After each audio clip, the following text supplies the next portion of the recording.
Oi, eu sou a Vanessa e vim aqui falar com vocês um pouquinho sobre rotina de postagem, né? Organização digital e a rotina do dia a dia. E para iniciar, o mais importante de tudo é a mudança de mentalidade. O que significa? Que estamos que estar aberta a novas possibilidades, aproveitando todas as oportunidades. Então, uma mente que se expande, ela não retorna mais à situação anterior. Fiz aqui um roteirinho, um resuminho do que nós vamos falar. Então, para começar, a gente precisa se organizar e se planejar. Então, como que funciona essa organização? É extremamente importante tirarmos um dia para podermos sentar e organizar toda a nossa rotina de postagem. Como o que nós vamos postar, por que vamos postar e como é que nós vamos organizar tudo isso. Eu tiro um dia da semana, normalmente na segunda-feira pela manhã, a gente pega e faz assim aquele cronogramas, né? Então, a estrutura, o esqueleto é a seguinte: eu faço um pré-projeto, só que eu não faço um projeto completo, porque eu sou aquela pessoa que organizo muito, planejo muito e não faço nada. Então, como que funciona? Porque daí meu projeto fica muito complexo. Aí eu pego e faço o quê? Faço um pré-projeto, executo. Na execução, a gente vê o que acontece, intercorrências. E aí, terminou a semana, analisa o que foi bom, o que não deu certo, o que não deu certo. Dá para jogar fora? Ou então dá para melhorar e aproveitar, ver os pontos. O que é que não estava dando certo, por que não deu certo. E aí realoca, né? Se não for o caso de deixar de lado, realoca. Então refaz o projeto, né? Com esses encaixes e de novo readapta e aplica de novo e vai melhorando e arrumando até ficar bom, né? Então assim, os nossos projetos devem estar sempre em melhoramento, né? Sempre melhorando, sempre estudando alguma coisinha, sempre buscando mais informações. Então, pelo menos eu sou aquela pessoa que tenho a impressão de que eu estou sempre perdendo tempo, né? Eu não aproveitei o tempo e quando vejo o dia acabou. E como é muita coisa para fazer ao longo do dia, chega o final do dia, a impressão que eu tenho é que eu não fiz nada. A partir do momento que eu passei a me programar, eu vejo assim que existe a otimização do tempo. Eu consigo fazer muitas coisas num curto espaço de tempo, né? Por conta da organização, né? Coloco lá os cronogramas certinho. Então não existe tempo perdido com pensando no que vai fazer, como que vai fazer. Já foi programado, tirado um período só para isso. E aí dentro dessa programação de postagem, a gente cuida assim, divide o conteúdo em dias, né? Que pelo menos, ó, agora eu tô melhorando o meu Instagram. O Instagram é extremamente importante. Na verdade, qualquer rede social, mais importante é a constância. Então, por exemplo, pelo menos uma postagem no feed, né? Muitas postagens nos stores. Se eu posso postar apenas um vídeo, que seja um vídeo, então. Se eu consigo postar mais, maravilha, melhor ainda. Mas o importante é sempre ter essa constância, né, no mesmo do conteúdo. Então, organizar e planejar. E assim a gente não tem aquela sensação de estar perdendo tempo, e sim ganhando tempo. As dificuldades. Quais são as maiores dificuldades na hora da postagem? Pelo menos para mim é o medo e a comparação. O medo de gravar, medo de aparecer, medo do que vão falar. Então temos sempre que estar presente para esses medos, ver por que eles estão nos freando desta forma, né? E para a gente superar o medo, nós temos que nos acostumar e nos ambientar com esses sentimentos. Então é medo de aparecer? Começa gravando uns vídeos, vai postando. O Instagram tem a opção de não aparecer para as pessoas que a gente conhece. Primeiro ele espalha o conteúdo, depois vai para as pessoas que a gente conhece, né? Medos. Então a gente vai se acostumando a essa sensação, se expondo ao medo devagarzinho, se acostumando. Vai melhorando, aplica aquela coisa, projeto, execução, análise, e aí depois, na análise você refaz o projeto, melhora o projeto e reaplica de novo. E esse é o ciclo. Seguindo, o que mais? Comparação. Então, a comparação é algo que nos destrói e nos faz parar. Exatamente, a comparação. Nós normalmente nos comparamos a alguém que está muito melhor que nós. Então eu falo assim, fulano faz tão bem, por que vão comprar de mim? Mas você tem que entender que você é única. Existem pessoas muito melhores no mercado, pessoas muito piores no mercado, né, com produtos muito melhores que o seu, mas você é única. Ninguém pode ser você.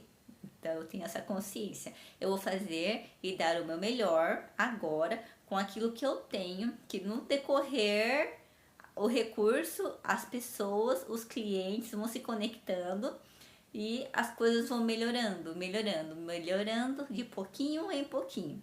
Então existe poder no pouco, né? Porque antes eu achava que as coisas tinham que acontecer e eu tinha que ter uma ótima estrutura, mas aí eu aprendi que de pouquinho em pouquinho, se todo dia eu melhorar um pouquinho, ao longo de uma semana, 30 dias, um ano, eu estarei muito melhor, porque eu saí do ponto de partida.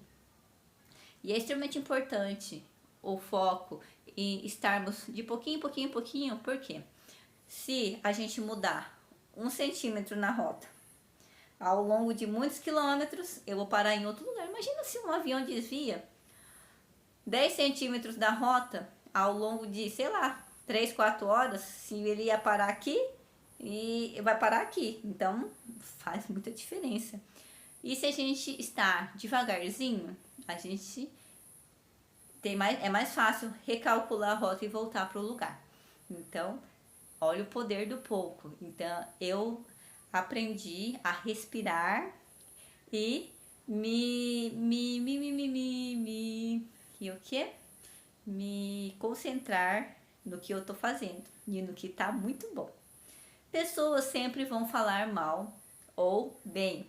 Aproveite toda a energia. Energia de pessoas falando mal de você, reutilize aquilo. Pessoas falando bem de você, aproveite isso também. Não deixe se abater, porque cada um fala e vê aquilo que já tem, que já conhece. Então não se preocupe. E extremamente importante, né, dentro do calendário de postagem, a gente ter conteúdo. Como que a gente descobre o nosso conteúdo e como que vamos trabalhar isso? Nós temos que entender que todas as pessoas, ela têm dificuldades. Então, qual é a dor do seu cliente? O que o seu produto resolve na vida dessas pessoas, né? Antes de você ter uma linha editorial, você tem que entender qual é a persona da sua empresa, né? Dos produtos que você vende. O que é isso? A persona é qual é o seu público. O seu público é mulheres, é crianças, é homens, é, por exemplo, mulheres. Qual é a idade desse público? Porque cada idade desse público, né? Você precisa de uma linguagem e uma rede social. Por exemplo, tem algumas redes sociais que os jovens estão mais presentes. Algumas redes sociais que as pessoas de mais idade estão mais presentes, né? Qual que é a rede social dos jovens, mais ou menos, do seu, né, da meia idade, metade da idade, nem tão mais velho e nem tão novinhos que estão vindo agora. Aí você vai trabalhar nela e aí você vai buscar os seus clientes, você vai ir aonde estão os seus clientes. Dentro desse conteúdo, dessas dificuldades, você trazendo um conteúdo que não é só venda. Esse conteúdo, ele precisa trazer conexão, trazer histórias que envolvem, que tragam seus clientes a pertencimento, né? Então você conta uma história, um enredo. Então prepara, esquenta o seu cliente para depois você falar: o meu produto é aqui, quer comprar? Mas aí não é só aquela coisa assim, né? Compra. Não, a gente aquece o cliente, envolve o cliente e depois a gente faz a oferta do nosso produto, né? Você já mostrou que o seu cliente, para o seu cliente, que você tem alguma coisa que ele precisa e ele possivelmente nem sabe, né? Porque se ele não precisa, para que ele vai comprar? Mas se você mostra para ele que você tem algo que ele precisa e vai tornar a vida dele mais confortável, claro que ele vai querer. Então é extremamente importante. O Instagram, por exemplo, é uma rede social que é como uma vitrine. E aí, como que funciona? As pessoas vão entrar ali, vão olhar o seu produto e vão conhecer o seu produto. Então, o que eu percebi nas minhas vendas? Que no início, quando eu comecei, eu não conseguia gerar vendas. Já estou conseguindo gerar vendas agora nas redes sociais. Só que antes, em vez das pessoas falar quero, eu não gerava essa venda direto sem eu ir. Mas o que acontecia? Quando eu chegava com o meu produto, a pessoa, eu já sei o que você faz, eu sei o que você tem. Então, assim, era muito mais fácil eu fechar a venda. Então, por isso que é extremamente importante nós estarmos presentes nas redes sociais, por conta que, quando estamos presentes na rede social, alcançamos mais pessoas, porque todo mundo tem o celular, até as crianças têm celular hoje em dia. Todo mundo tem um celular e todo mundo navega nas redes sociais. Todo mundo está ali. Então você tem que estar aonde o seu cliente está, gerando conexão e gerando desejo nos seus clientes. Então, por isso é extremamente importante. E aí, dentro do calendário de postagem, a gente organiza lá segunda, terça, quarta, quinta e sexta, sábado, domingo, o que vamos postar para podermos ter uma constância. Lembrando que temos que trazer histórias que envolvam, gerando conexão, mostrando para o seu cliente que você tem algo que ele precisa ou deseja, e aí que vai finalizar em venda. Então é isso daí, pessoal. Espero que eu tenha ajudado um pouquinho. Estou à disposição se precisarem. Meu Instagram é Vanessa Antunes, né? Pode mandar mensagem no direct, que assim que possível estarei respondendo vocês. Obrigada!